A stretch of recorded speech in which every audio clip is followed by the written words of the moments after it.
தமிழகம் எங்கும் கிளைகள் கொண்ட அண்ணமால் institute of hotel management and hospital management படிப்பில் சேர்வதற்கான அட்மிஷன் நடைபெறுகிறது.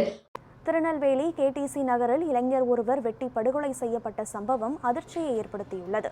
இதுகுறித்த நமது செய்தியாளர் ஆல்வின் வழங்கும் தகவல்களை தற்போது பார்க்கலாம். வணக்கம் ஆல்வின், இந்த கொலையின் பின்னணி என்ன? யார் கொலை செய்யப்பட்டிருக்கிறார்? இந்த கொலை நெல்லை கேடிசி நகரில் எப்போது நடந்தது?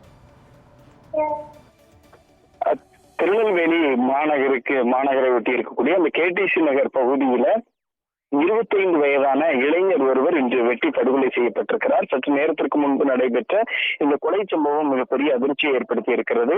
குறிப்பாக மருத்துவமனைக்கு உறவினரை அழைத்து வந்த போது அந்த கேடிசி நகர் பகுதியில் உள்ள அந்த மருத்துவமனையினுடைய அருகிலேயே அந்த இளைஞர் வெட்டி படுகொலை செய்யப்பட்டிருக்கிறார்.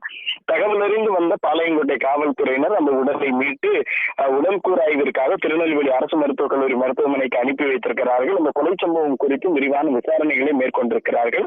அந்த விசாரணையினுடைய அடிப்படையில் முதல்கட்ட தகவலாக கொலை செய்யப்பட்ட 25 வயதான அந்த இளைஞர் தூத்துக்குடி மாவட்டம் ஆறுமுகமங்கலம் பகுதியைச் சேர்ந்த கவின் என்பதும் அவர் சென்னையில் உள்ள தனியார் தகவல் தொழில்நுட்ப நிறுவனத்தில் பணியாற்றி வருவதும் தெரிய வந்திருக்கிறது.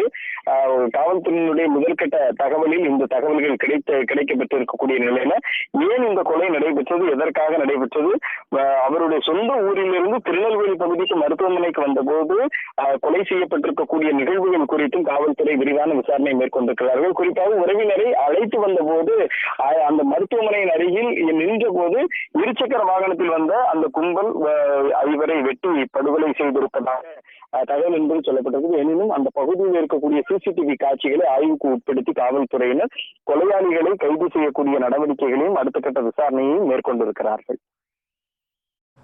விவரங்களை வழங்கியமைக்கு நன்றி ஆல்வின்.